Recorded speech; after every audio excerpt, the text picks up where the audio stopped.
Hey guys, Lizardlea here for Mandala Hummingbird by Awesome Pattern Studio on Etsy. I will link to it in the description so you'll be able to get to that. Um, I'm doing this on 18 count and that's it. Everything else I'm using the same colors, I'm using the pattern. I'm excited. All right, we do some You're not doing the narration, voice. and David is here. You made a promise. I don't know what I made no such promises. There was a promise. No, there was not. I'm going to pretend there was, and no one will know that I'm lying. You should have said you're gonna pretend. They already know. Do they? Maybe I'm lying about Are this. you implying that my viewers are stupid, sir? Ow, no. Darn right. They cross-stitch. No one who cross-stitches is stupid except for me. Let's see. Okay. We decided we were going to talk about Evangelion. Yeah. Because we watched the final movie now. So, crash course on Ava plot and what it is, and just spoilers all the way. I doubt any of you care. So, I mean, we talked about the show. we didn't did forever Yeah. ago, so I'm going to blast through all of Yeah. that because it does have contextual relation to this whole thing. So, many moons ago, there was a anime called Evangelion, something. Wasn't it like Neon Genesis Evangelion? Yes. Yeah.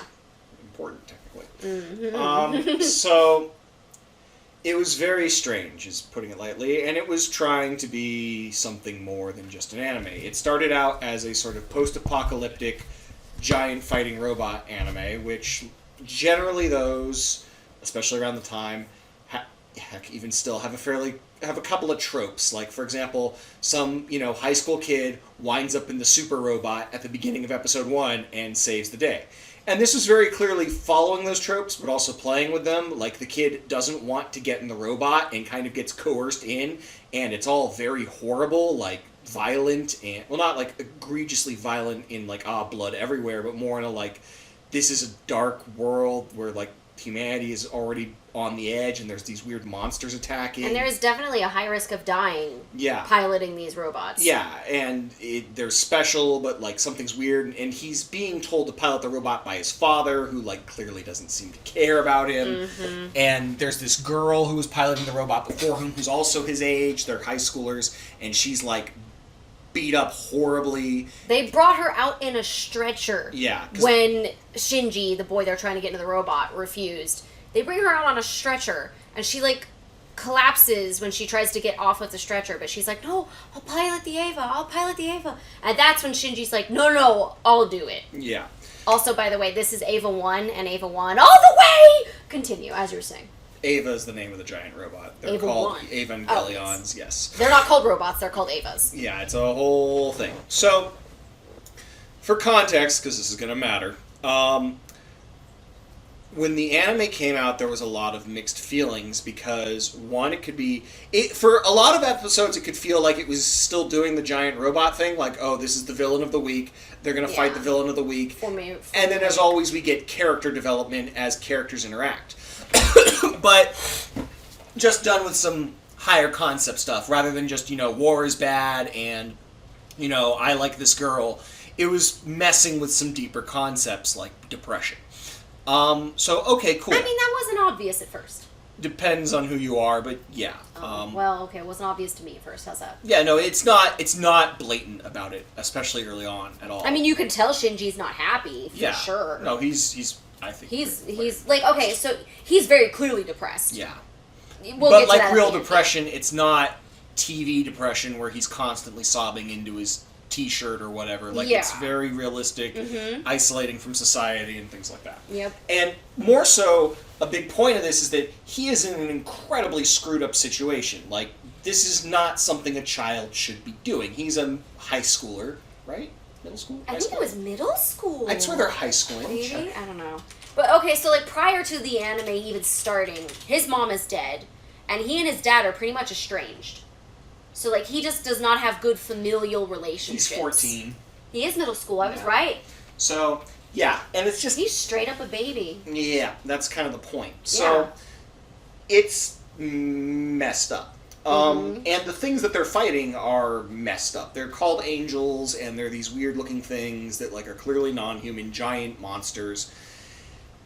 And it's all weird. And lo and behold, there's other children who wind up fighting, namely the one we were introduced to in the first episode who's all beat up. Her name is Ray. She barely has any personality or emotions. Which is a point. Yes. It is important. Pretty much everything's important for the record. Like, yeah, we keep saying that forever. Yeah, so yeah, just assume it's all important, and we're not going to mention half of it. Yeah.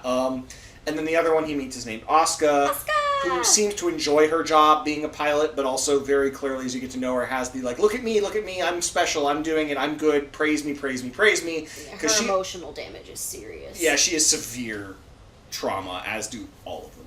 So, it got a lot of interesting blowback, because the last few, like, this is a show that has some really incredible animation and fights, and the story goes, maybe they did or maybe they didn't blow their budget on the fights, and so the last 2 episodes are like this weird, surreal, black and white psychoanalysis of Shinji.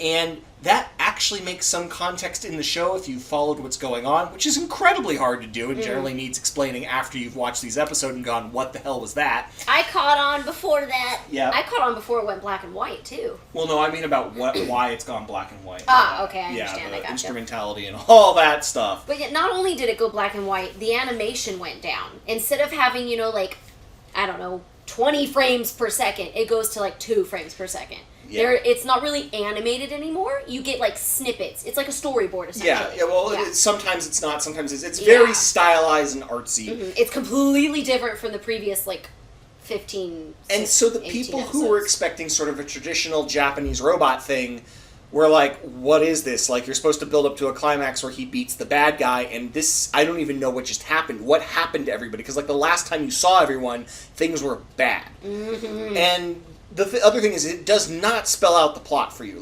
Anything that's been gleaned about the plot is mostly either through material that came much later, or through very meticulously, trying to figure out through really small clues and hints, what's going on. And it's a lot of jargon.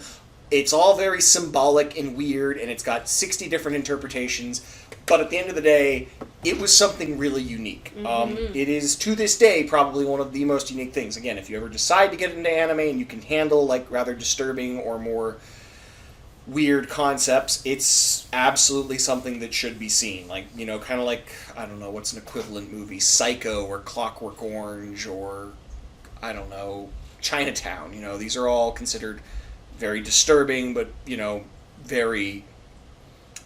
I don't want to say monumental, but, you get the point. So Psycho was definitely monumental. Yeah, sure. Whatever. So...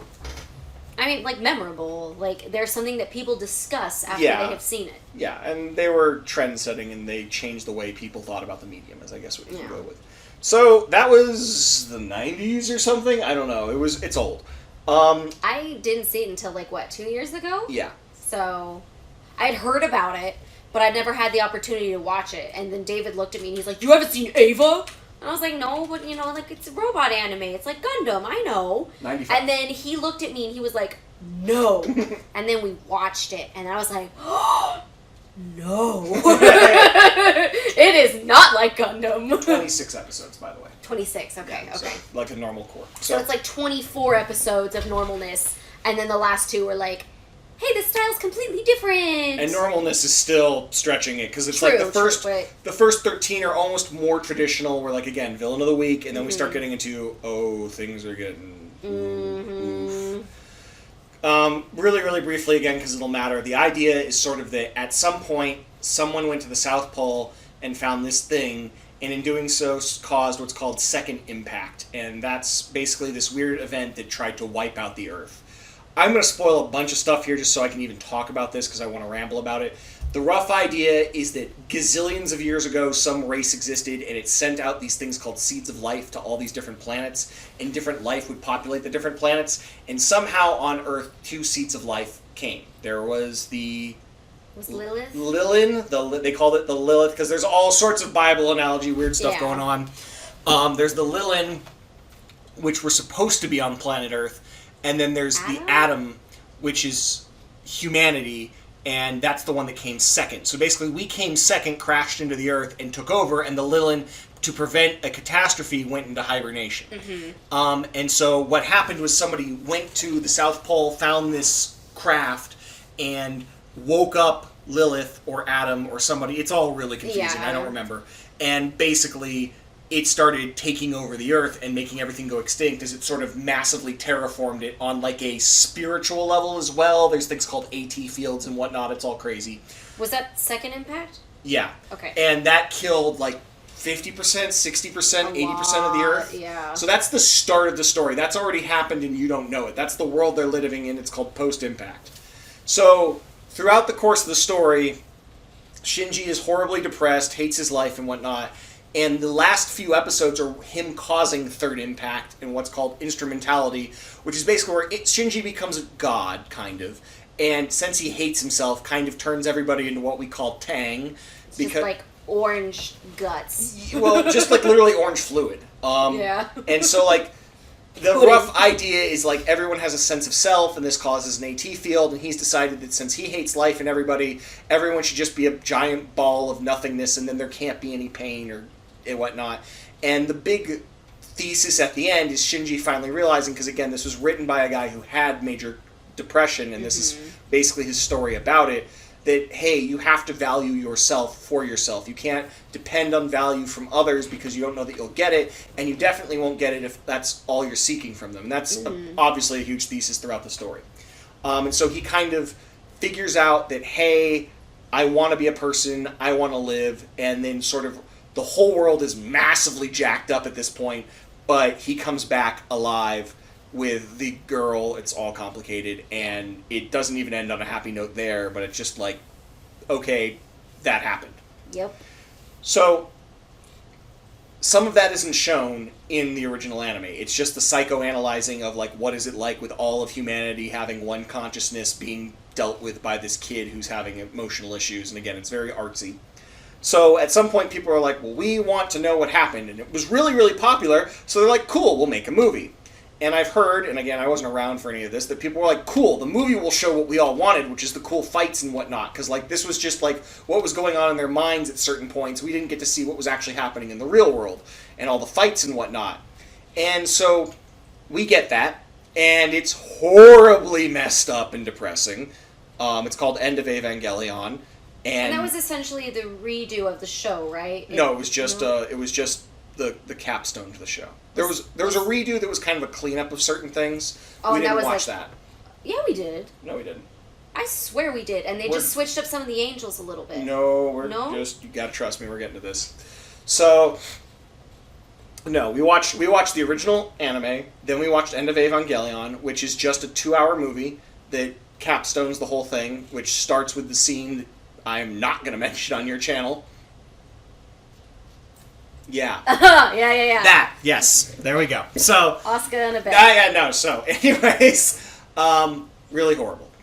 And it kind of, again, pissed people off. Well, it was both very well received and very, I don't know. All I've heard is it annoyed people, but it was also still well received. Mm-hmm. Because they're like, oh, well, I wanted to see the giant robot fights, and the answer to that is, no, you don't get it. I didn't run out of budget, I did what I wanted. Or even if I had the budget, that's what I would have done. Mm-hmm. And so you want a giant robot fight? Fine, I'll give you a giant robot fight. And once again, it's not what they wanted, it's watching everything they love get destroyed. Pretty miserably. Like, a big point of the whole thing is that the girl is getting destroyed, basically, by all these aliens, or angels, or whatever they are. And, you know, the boy is sitting there refusing to get in the robot and help because has such self-worth and issues and whatnot that he won't do it. And so everyone's like, get in the robot, help her, do something, and he's just sitting there cowering and crying and being self-loathing, which is, again, a big analogy for depression. And this is where getting the robot Shinji comes from. Yeah, and I say that every once in a while, just for no reason. David does too. Yeah, as do many others. And there's also a curse word normally in that saying, but we're not going to say that here. Yeah, that too. So it happens. With all that background, that's pretty much the end of Eva for quite some time. And then, I don't know, 10 years ago, I think? I'm not going to look it up. They were like, oh, we're going to do a remaster of Evangelion. We're going to do 3-4 movies, and we're going to use, modern animation, and it's going to look really cool. Because the angel designs are really neat. There's... Amazing. the angels are kind of the enemy of the weak, and each angel looks totally different and is supposedly, as you find out way later if you get into this stuff, what life on Earth could have been like. One's a giant dodecahedron that can change into different shapes and shoot a giant laser. The first one is this weird long-armed, long-legged thing that shoots crosses and has weird spikes in its hand.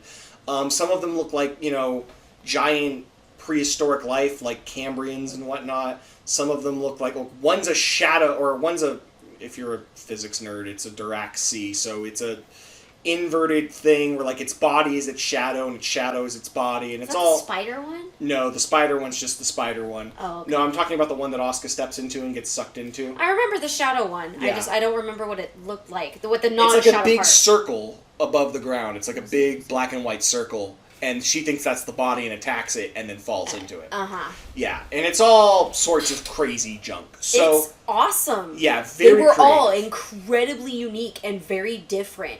And that blew my mind. I loved that. Yeah, and the show has a lot of scenes of just crazy stuff going on, and does a really good job of, like, using limitations to make the world feel interesting. Like, the Avas need to be plugged in, and they're often on a time limit because of it, and they're always cobbling together solutions out of, like, junk that they thought up, because, like, obviously the first attack almost never works, and so it's like, okay, so we're going to use this giant rifle that's going to take the entire city down, and we'll use the bottom of the space shuttle to block the return fire. Like, just completely cobbled together nonsense. Or we're gonna, hopscotch across battleships and aircraft carriers to go fight the giant monster whale thing that we're fighting. Like, it's just crazy. We're gonna slowly get lowered into the lava water. Yeah, so when people heard remaster, it's like, oh, cool, this will at least look cool. And then there's always the worries about, like, oh, CG, how are they going to do this? Are they going to ruin the plot? Are we just doing a redo? Do we really need to do this? Is this just money grubbing? Blah, blah, blah, blah, blah. So they made the first one, and it's basically the first couple of episodes done beautifully. Really, really cool. But anyone who's a nerd who's been paying attention to this goes, well, wait a minute, because there's differences. Most notably, they're very mild ones that only happen in that movie called End of Evangelion, where there's, like, all the water in the sea turns red. And in the show, the water was originally blue, like normal water. And now in this movie, all the water's already red. And likewise, at one point, a giant person winds up bleeding on the moon, and they do a very brief shot where you can see that there's blood on the moon in the exact same arc. So already you're like, well, wait, what's going on? But it's still the movie. So the first movie was pretty well received because it was really cool, and it's like, oh, they're playing with some stuff, what's going on here? And then in the second movie, they introduced a new character who wasn't in the first one, named Mary. More on her later. And for the record, the show also has a ton of fan service because it was both poking fun at that and then just using it because that's what it was doing. And they are young, so yeah, it's kind of gross. Both But intentional, not Japanese culture versus it's this not and that. excessive, though, right? Or at least not, like, graphic. Like, you didn't... It's not graphic, but it's... You get, like, side boob. It's playing with it in multiple ways. There are some really good jokes. The suits they wear when they go into the Avas are skin tight. Yeah, purposefully for fan service Yeah. reasons. Like, it is what That's it is. the main thing. And you can argue about that all day, but we'll never get done. So, again, getting to the point of this. So we watched that movie together on vacation. The Canaans. Yeah, in the Canaans, because we're both sick. Mm-hmm. And so, I think you liked it. I'm pretty sure I did. I think it was the second or the third one It's the where third I was one. like, what? Yeah, that was weird. Yeah, we'll get there. I need to rewatch all of them. So the now that I first have two them are all. pretty standard Ava affair. And it's like, oh, these are cool, the fights are cool, the designs are cool, the concepts are cool, everything's cool, this is cool. The third one starts getting high concept because, once again, Anno likes to do things differently. Anno is the guy who created all this. And he kind of had some fun with, like, yeah, what if I give the fans everything they ever asked for, but not in the way they wanted? Like, Shinji gets in the robot, so-and-so does this, so-and-so does that. Like, all these things. And yet, nothing really goes right. Nothing really happens the way anyone wants it to. Nothing actually changes in a meaningful way. And a large portion of the movie is Shinji, well, not a large portion, but a significant portion of the movie is Shinji talking to Karu, who is this angel who looks like a young boy Shinji's age, who clearly loves Shinji. It's like not even remotely hidden. It was so precious. Yes. And it's again, very disturbing, because in the original, Karu dies, because Shinji has to kill him, and that's what starts Final Impact. And in this one, Karu dies, but this time Shinji doesn't have to kill him, but he dies anyways. He dies for Shinji instead of Shinji. And it's all... by Shinji. Well, it's the collar.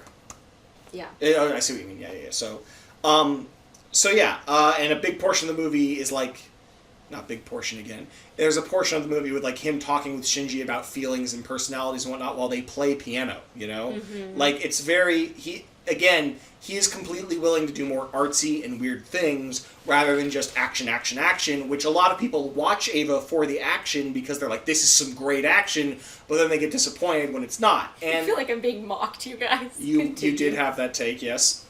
But I also think last movie. Yeah, I know.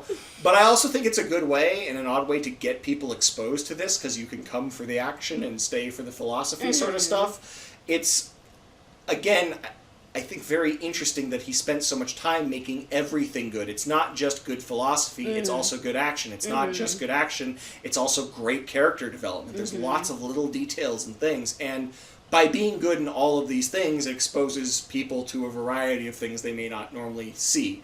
And I believe the word I've been looking for is, it's ambitious as hell. Like, he's got so much that he's doing and so many ideas in so many ways. So, short version, movie 1, cool action, yay. Movie 2, more cool action, new character Mary, yay, but things are getting weird. Movie 3, things are really weird, we are 100% off script, this is not going like the way it went before, but also sort of poorly received because, there wasn't enough cool action, and I don't know if they can tie this up well. And then... What episode was Asuka? 4? The 4th one? Oh, wait, where she got the eye patch? Yeah. Wasn't that 3. It was the 3rd one? Because, that's the important point, sorry. Like, it goes at the way end of the second different. one... Sorry, it's at the end of the second one where stuff already starts going off the rails. Because at the end of the second one, Shinji starts Final Impact, the third impact, whatever you want to call it, early. And they stop him this time. He does it again for the wrong reasons and all sorts of stuff. Well, he shouldn't do it anyways, but long story. Don't get in the robot, Shinji. That was a huge point of it. So the third one starts after a 14-year time skip in which he's already destroyed even more of the world. Yeah. And so he's going to save the day with Karu, and they're going to fix everything, and he pilots a robot again. And starts Impact again. And so the end of the third movie is him once again causing Impact and destroying a huge portion of the Earth, like even more so.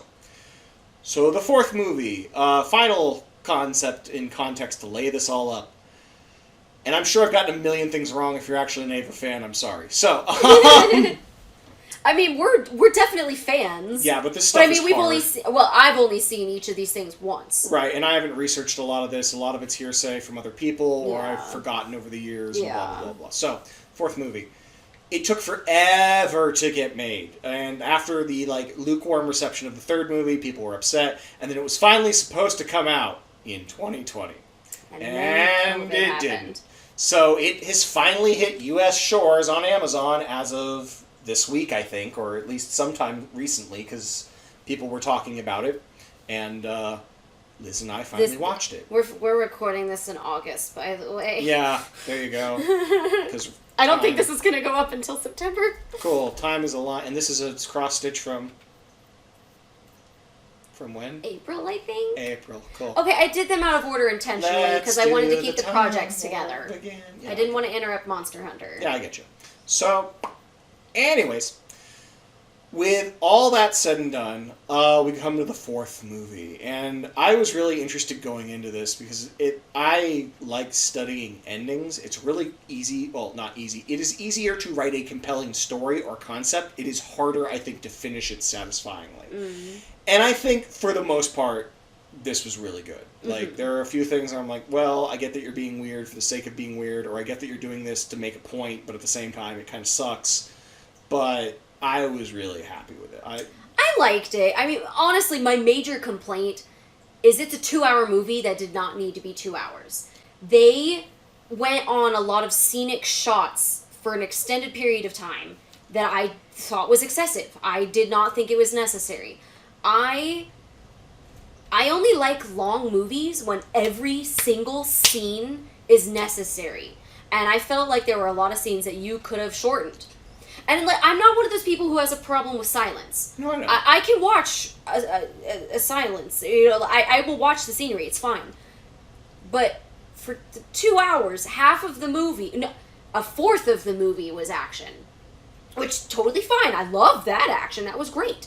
So 3/4 of it was not action. I'd say like a quarter of that was just scenic shots that added nothing to the movie other than, oh, hey, look, the sunrise is pretty.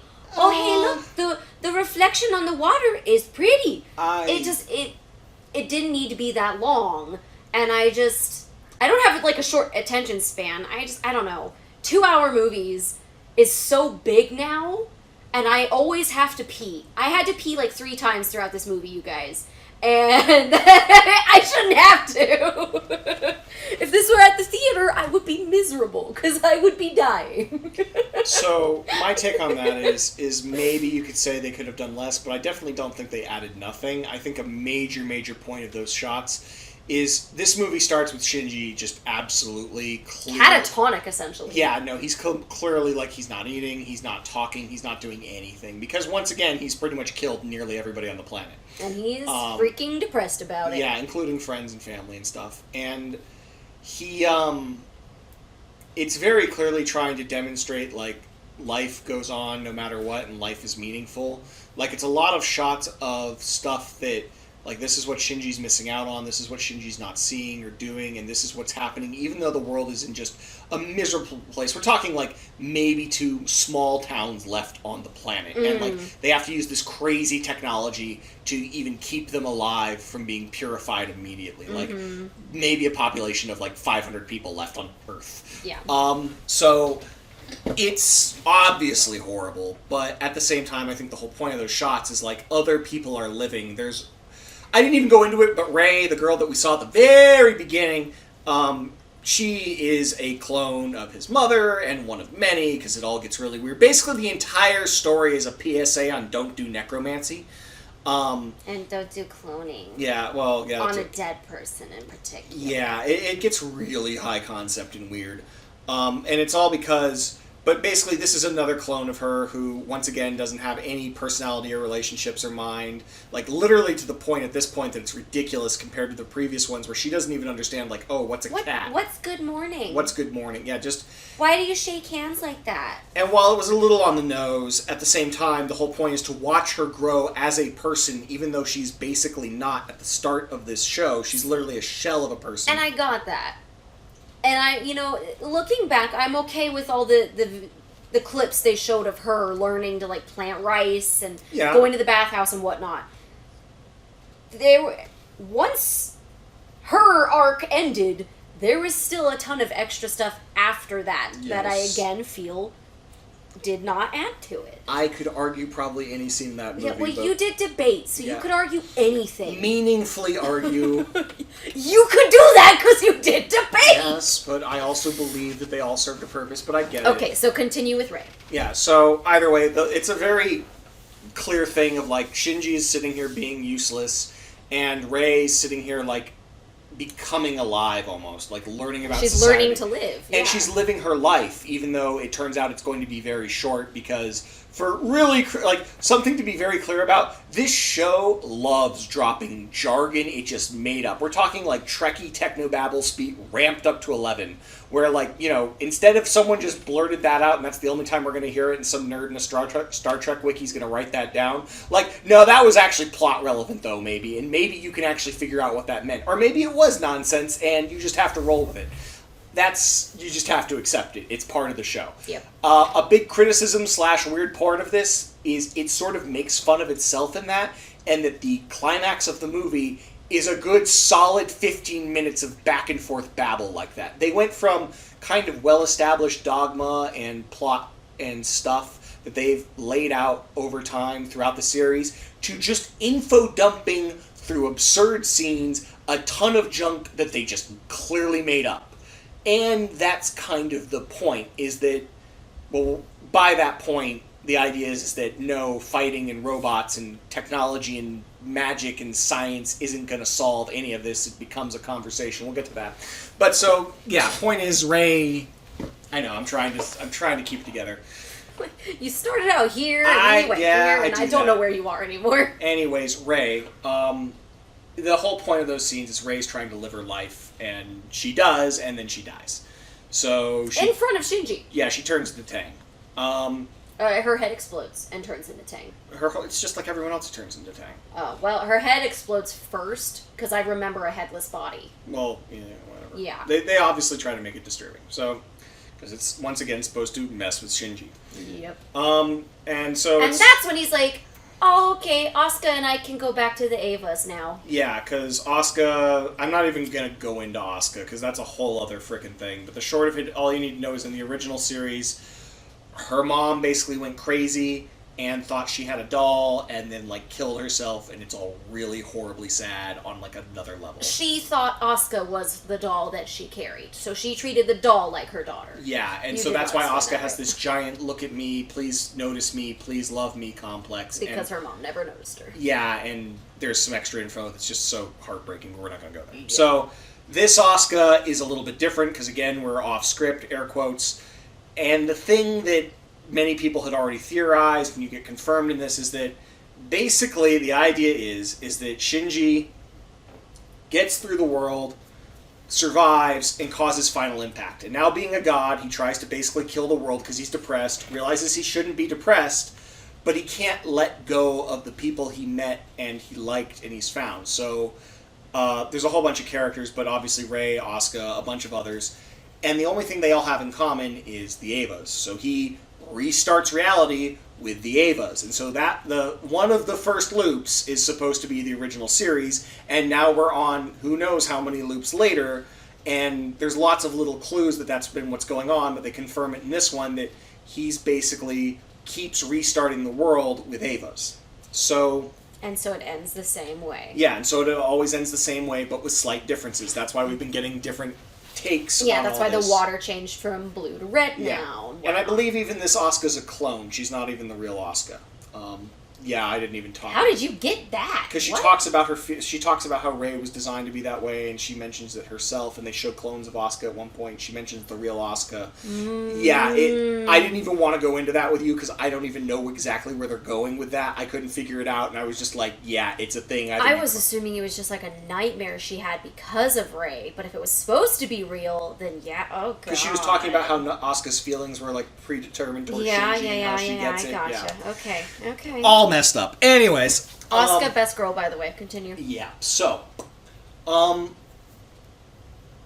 guess to get to kind of the climax of all this, it's always been about his father, because his father clearly does not care about his child. And he just wants to get his wife back. Yeah, his wife died during the beginning of this, and so what he's literally been trying to do is cause the god complex thing, and then he wants to take it over so he can create his wife again and just uplift all of humanity into a goo. Whereas Shinji wants everyone to be like a non-personal goo. He wants us to be an all-connected and happy hive mind goo, kind of, sort of Tang. Maybe. It's creepy. Yeah, it's all weird, and this is my take on it. I could be wrong. So... I mean, like, I wouldn't say that one of them is necessarily the good guy over the other. Oh, absolutely. They both don't want this to resolve in a way that's... Great, no. Good. And he's clearly like a man driven way beyond reason. He will do anything to get his wife back. He's not even completely human at this point. In this one, yeah. Yeah. And the other one he is, and he does. Whatever happens, he always fails. So what's interesting is, we get to the big final fight between the dad, and all this techno-jargon babbles going on, and the big robot fight is happening, but the fight's really weird, because it's kind of phoned in, cheap CG, and they're just mirroring each other. They're mirroring each other, and they're on sets, literal sets of the show. Like, they're in big, famous spots, but then, like, one will take a swing, and they'll knock over a fake wall, or knock down the lighting, or something. And then you'll see the cameras in the background. It was great. Yeah, it gets very meta, because it's commenting on the show itself and its existence and whatnot. But the big message of it all is this isn't going to be solved with a fight with spears and magic technology and whatever. It's going to be a talk. And they basically pull the same music and very similar shots to the very original Ava's end of Shinji being psychoanalyzed, but this time they psychoanalyze his father. His dad. And I thought that was very clever, because we've seen Shinji ripped apart, psychoanalyzed about 1 trillion freaking times at this point, as is every other character, whereas Gendo, his dad, you just sort of assume he's always been a loner, and you know because you've been told that, but like seeing the actual justification and the deeper meaning behind it, and how, of course, very similar he is to Shinji, is really interesting. And the big summarized crux of it is, he was a loner his entire life. He was not someone who fit in well. He liked being alone, and he liked music, you know? Music he understood. When you play a key on a piano, it makes a sound, and if you put those sounds together right, you get something pleasant. Mm-hmm. So he was content to be a loner, and then he met this girl who loved him for who he was, and it opened him up to the idea that he could be happy with another person, and that, you know, life was worth living. He shouldn't just isolate himself. She introduced him to the rest of the world and how to live. And then he lost her, and he was alone again. And so now he's back to his loneliness, and he can't cope with it. Because unlike before, he doesn't know, or now he knows what he's missing out on. Now he has something that he misses. Now he misses being part of the world and is instead just crushed. And he doesn't think that he can be there for his son. Yeah. Because he doesn't have that connection with his wife now. Yeah, and he's just a mess. And so that's the big kind of climax mixed with he sort of decides that he's a mess and goes off, and they all kind of resolve their lives. Basically, rather than the normal one where Shinji realizes just to love himself, because he's in a healthier mental state at this point than he ever is normally, mm-hmm. He sort of helps his father realize who he should be, and he goes and he makes amends. He, you know, thanks Rei for trying to be there for him and stopping him from being miserable. He tells Asuka that, you know, he had a crush on her too at one point, because it's all about them, you know, reciprocating feelings mm-hmm. and whatnot. And he sort of gets closure on his life. And so this time, finally, when he changes the world, he makes a world without Evas, because that's what tied them all together. And this time he's willing to let them all go and find their own ways in life, even if that means that he's not going to know them, he's not going to be with them. Mm-hmm. And way long ago I mentioned Mary, who was entered in the second movie. Short version, there was a lot of controversy about her because she's very fan-servicey and doesn't get a lot of detail. And the whole idea is that, one, she's someone who's aware of all the loops they're going through somehow, and two, is just living it up while doing it. And she's supposed to sort of represent Shinji moving on, because rather than winding up with Best Girl Asuka or Rei or whatever, what everyone expects, and live the loop again, he winds up moving on and meeting this girl and living in the normal, what we would call the normal world with her, because he's moved on from Eva. No, you don't know anything about that, because that's never been the story. Yeah. This is him finally finding a new story and blah, blah, blah. So very artistic, very well done. There's the whole plot. That was probably all the narration. However, no, there's still like 3 minutes. Okay. You skipped out on the scene that... So... Well said. While Shinji and his dad are talking, it doesn't just focus on them talking and the robots fighting. You guys, there's other stuff happening. There is a CGI face of Rei in the background for a lot of it. And just thinking about it is making my skin crawl. It was super creepy and uncanny valley, and it was disgusting, and I didn't like it. All the animation's still normal animation. They have this hyper-realistic, pale-skinned, red-eye, giant head of a girl. Like, down to you can see the individual eyelashes and eyebrows. But it is still CGI. Yes. It is not a real human being. And so it's super creepy. Yeah, and that was done very obviously on purpose. And that was the point, yes. Yeah. Oh, God, it was so creepy, you guys. Like, every single time... Screw all this artistic junk. Giant, creepy head, yeah. Every time they would, like, pan over to it, I'd be like... And David loved it. And I was just like, no, I'm dating a psycho. It's a really good movie because I think it does a great job of splitting the difference between, like, hyper-artistic, you know, art and allegory and all that junk, and just having really cool scenes and fights. Like, you don't have to just give up the neat stuff, like good character, plot design, world building, awesome fights, to have something that's also realistic or also got a higher meaning about, you know, speaking on depression and moving on with your life and allegories and art and all that. It is a wonderful masterpiece of mixing things together, in my opinion. So, genuine question. Which do you prefer? The TV show or the movies? I see it all as one giant thing. If I were to rewatch one, I'd probably rewatch the movies. See, I think I liked the show. It really helps that the movies are just cool as hell looking. This is true. I mean, I thought the show was cool, so... That is the end. And that is the end of Mandala Hummingbird by Awesome Pattern Studio, Day 1. Did you want to say something, Handsome? This is a bird. Hummingbird. I don't think hummingbirds buzz. I think bees buzz. Bees buzz because they flap their wings fast, like hummingbirds. It's science, Liz. I got 5 hours and 50 minutes of footage. I didn't finish. I thought I would finish. That's why I didn't say day one at the start. I'm a liar. Whatever. But there is, I mean, I feel like you could tell it's a hummingbird. It's a very colorful one. But most hummingbirds are very colorful and pretty. Really like this one. So, yeah. I'm going to try and cross stitch again tomorrow, and hopefully I'll finish it. And then it'll just be 2 days and it'll be fine. Yeah. Yeah, 2 days. I got more than half of it done, So so. you get there by Wednesday? What? Don't you get it done by Wednesday? Yes, tomorrow is Sunday, Do you have so. to frame it too? No.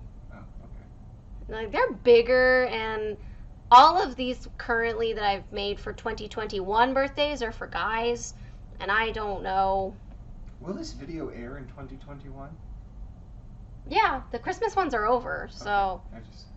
I mean, I still have to do the puzzles. Okay, the one puzzle, which I'm going to put into one video, hopefully.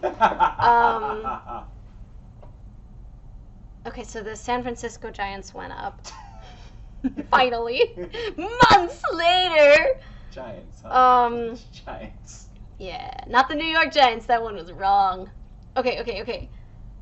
The puzzle.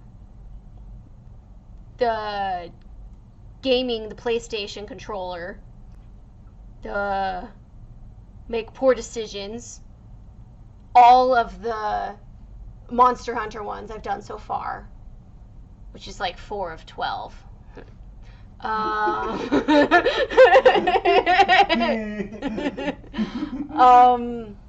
You're a third of the way there. I've finished other ones, but I don't know what they are. I don't remember. Unless that is it. I feel like I'm missing something. The Christmas stuff really put me behind, you guys. Did it? Yeah.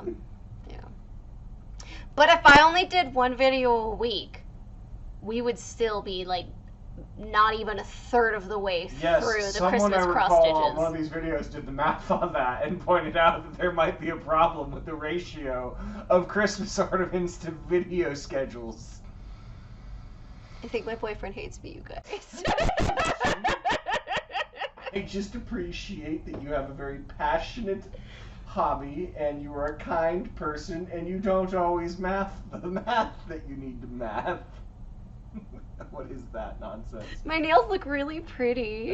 It's not the goggles. You didn't do the goggles. The goggles. You know, when you haven't goggled in a while. Yeah. The goggles? No, when you're in bed, you do the goggles? I don't know. You do. You mean when I hide, Yeah. you can't see me because I can't see you? Yep, yeah, that. Do you know what goggles are, honey? I don't think he knows what goggles are. I goggles on the internet for things. I wish. You think what I'm hiding from you, I'm Googling? You are so weird. What? Are you on drugs? No, I'm just here. I think he's on drugs. What drugs are you on?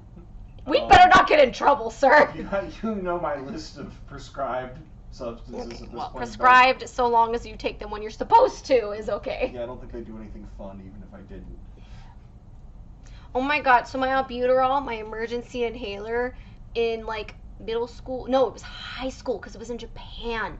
I used my inhaler like before PE class or something.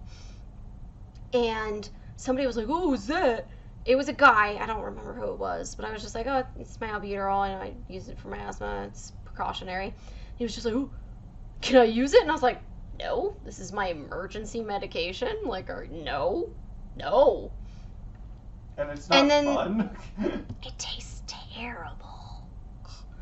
And then like a bunch of people started talking about it, and they're like, "Well, what would happen if I used it?" I was like, "You guys, literally all it does to me is make my airways that are like this go like this." Like, it just opens them up. Yeah, Like, "Well, what else happens?" I was like, my heart beats faster, and they're like, oh my god, it's like an upper, oh my god, I want it. And I was like, dude, if you come after this, I will punch you in the throat. Like, go away. Yeah, high school especially is stupid with people who want to, like, oh, let's get high. Mm-hmm. I've discovered whippets, and now I'm gonna go and... Whippets? You don't know what whippets are? Oh wait, is that when you use like the compressed air and like The a whipped cream? Yeah, I've never done any of that stuff, but That's why we had to have all of our spray paints caged up at Michael's, because people would take them and try and get high and crap. That's really bad. That's Yeah, especially I mean dangerous. there were needles behind our shop or our store a couple times. Like we were the worst one in the city. This got It was dark. great. Why did you do that? I was talking about my asthma, and you talked about Googling my eyes. I was Googling? I don't know. You're weird. I'm gonna hopefully cross stitch tomorrow, so in a week you guys will get to see the rest of the hummingbird. Like, subscribe, Draw the share, rest of the bird. draw the rest of the bird? It's a thing. So like those old 1950s styles, like here's how to draw. To draw an owl, step 1, draw 2 ovals. Step 2, Draw an draw owl. the rest of the owl. Yep. Yes. I've interrupted you. I'm sorry. I'm not as good at drawing as I used to be. You're still better than I ever was. I don't think I've ever seen you draw anything. Yeah, you have. You've just slashed it from your memory. I've seen Robert draw some Robert. things. Robert, I've seen Robert draw some things. Also better than I me. don't know what he was drawing. I'm not going to say that on my YouTube channel because I would get in trouble. What do you sound like? Who do you I sound have no idea. There's someone who sounds like that. Do I've that been watching. I again. don't know. No, I need to get this. I Like, need to get subscribe, this. share, comment, all bitches, and I'll These see are you guys in Roberts. the next video. Comment on that. Solve this for me. Help the internet.